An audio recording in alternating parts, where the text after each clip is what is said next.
To a Skylark. Percy, Bysshee, Shelley.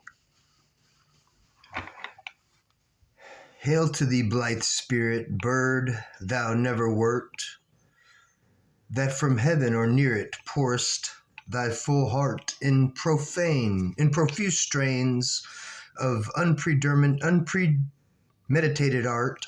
Higher still and higher from the earth thou springest, like a cloud of fire the deep blue thou wingest, and sing till dost soar, and soaring ever singest. In the golden lightning of the sunken sun, o'er which clouds are brightening, thou dost float and run, like an unbodied joy whose race is just begun. The pale purple even melts around thy flight, like a star of heaven in the broad daylight. Thou art unseen, but yet I hear thy shrill delight. Keen as are the arrows of that silver sphere, whose intense lamp narrows in the white dawn clear. Until we hardly see, we feel that it is there. All the earth and air, with thy voices loud, as when the night is bare from one lonely cloud. The moon rains out her beams, and heaven is overflowed. What thou art we know not, what is most like thee, from rainbow clouds were flown not, so drop so bright to see.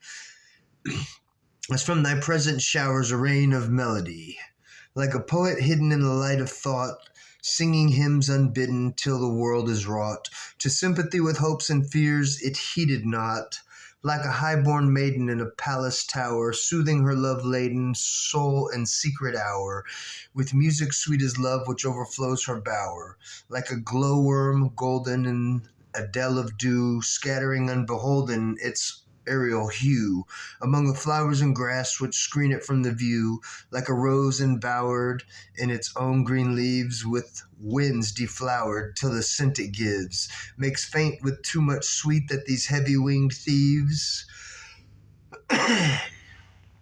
sound of vernal showers on the twinkling grass, rain to waken flowers, all that ever was, joyous and clear and fresh the music doth surpass. Teach us, sprite or bird, what sweet thoughts are thine I have never heard, praise of love or wine, that panted forth a flood of rapture so divine. Chorus, hymnal, or triumphant chant matched with time would be all, but an empty vaunt, a thing wherein we feel there is some hidden want.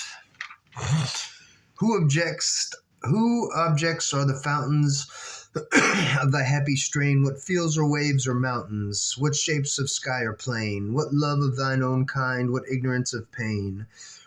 With thy clear, keen joyance, languor cannot be, shadow of annoyance never came near thee. Thou lovest, but never ne'er knew love, sad satiety. Walking or asleep, thou of death must deem things more true and deep than we mortals dream. Or how could thy notes flow in such a crystal stream? We look before and after and pine for what is not. Our sincerest laughter with some pain is fraught.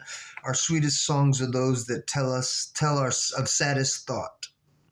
Yet if we could scorn hate and pride and fear, if we were things born not to shed a tear, I know not how thy joy we ever should come near.